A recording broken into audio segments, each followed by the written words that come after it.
ಶ್ರೀ ಪಂಚಮುಖಿ ಆಂಜನೇಯ ಸ್ವಾಮಿ ಸ್ಥಿರಬಿಂಬ ಪ್ರತಿಷ್ಠಾಪನಾ ಹಾಗೂ ಜ್ಞಾನ ವಿಮಾನ ಗೋಪುರ ಕಲಶ ಪ್ರತಿಷ್ಠಾಪನಾ ಮಹೋತ್ಸವ ಹಿರಿಯೂರಿನಲ್ಲಿ ನಡೆಯುತ್ತಿದೆ. ರಸ್ತೆಯ ಎರಡೂ ಬದಿಯಲ್ಲಿ ಲೈಟ್ ಅರೇಂಜ್ಮೆಂಟು ತುಂಬಾ ಸುಂದರವಾಗಿದೆ. ದೇವಸ್ಥಾನದ ಹತ್ತಿರ ಲೈಟ್ ಅಲಂಕಾರವನ್ನು ಮಾಡಿದ್ದಾರೆ. ದೇವಸ್ಥಾನದ ಆವರಣದಲ್ಲಿ ಬಹಳ ವಿಜೃಂಭಣೆಯಿಂದ ವಿಧ ವಿಧವಾದ ಪೂಜೆಗಳನ್ನು ಮಾಡ್ತಾ ಇದ್ದಾರೆ. ಹೋಮ, ಕಲಶ ಪೂಜೆ, ವೆಂಕಟಸ್ವಾಮಿ ಪೂಜೆ, ಅಭಿಷೇಕಗಳನ್ನು ಮಾಡ್ತಾ ಇದ್ದಾರೆ. ಭಕ್ತಾದಿಗಳಿಗೂ ಸಹ ಹೋಮ ಮಾಡುವ ಅವಕಾಶವಿತ್ತು.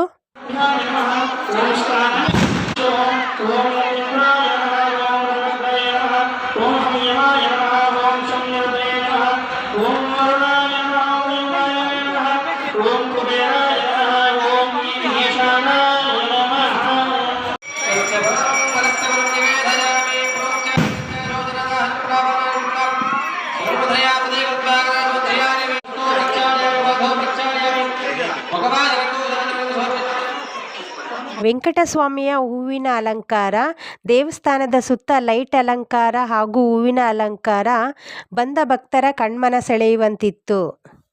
ಅತಿ ಹೆಚ್ಚಿನ ಸಂಖ್ಯೆಯಲ್ಲಿ ಭಕ್ತಾದಿಗಳು ಬರುತ್ತಿದ್ದರು. ಬಂದ ಭಕ್ತಾದಿಗಳಿಗೆ ಪ್ರಸಾದ ವ್ಯವಸ್ಥೆ ಕೂಡ ಇತ್ತು. 3 ದಿನದ ಕಾರ್ಯಕ್ರಮವಿದು. ಮೊದಲನೇ ದಿನ ವೆಂಕಟಸ್ವಾಮಿಯ ಪೂಜೆ, ಕಲಶ ಪೂಜೆ, 2ನೇ ದಿನ ಹೋಮ, 3ನೇ ದಿನ ಆಂಜನೇಯ ಸ್ವಾಮಿಯ ಪ್ರತಿಷ್ಠಾಪನೆ ಹಾಗೂ ಜ್ಞಾನ ವಿಮಾನ ಗೋಪುರ ಕಲಶ ಪ್ರತಿಷ್ಠಾಪನೆ. ಈ ವಿಶಿಷ್ಟವಾದ ಅಲಂಕಾರವನ್ನು ಕಣ್ತುಂಬಿಕೊಳ್ಳಲು ಹೆಚ್ಚಿನ ಸಂಖ್ಯೆಯಲ್ಲಿ ಜನ ಸೇರುತ್ತಿದ್ದರು.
ಶ್ರೀ ಪಂಚಮುಖಿ ಆಂಜನೇಯ ಸ್ವಾಮಿ ಪ್ರತಿಷ್ಠಾಪನೆ ಆಗಿದೆ ನೋಡಿ. ವಿಗ್ರಹ ಎಷ್ಟು ಚೆನ್ನಾಗಿದೆ.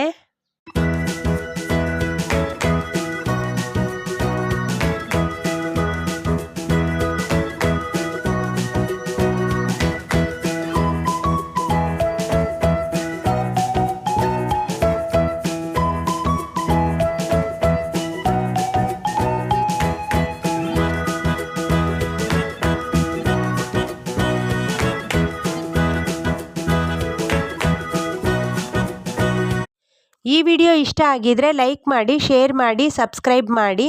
ನೆಕ್ಸ್ಟ್ ವಿಡಿಯೋದಲ್ಲಿ ಸಿಗೋಣ. Thank you.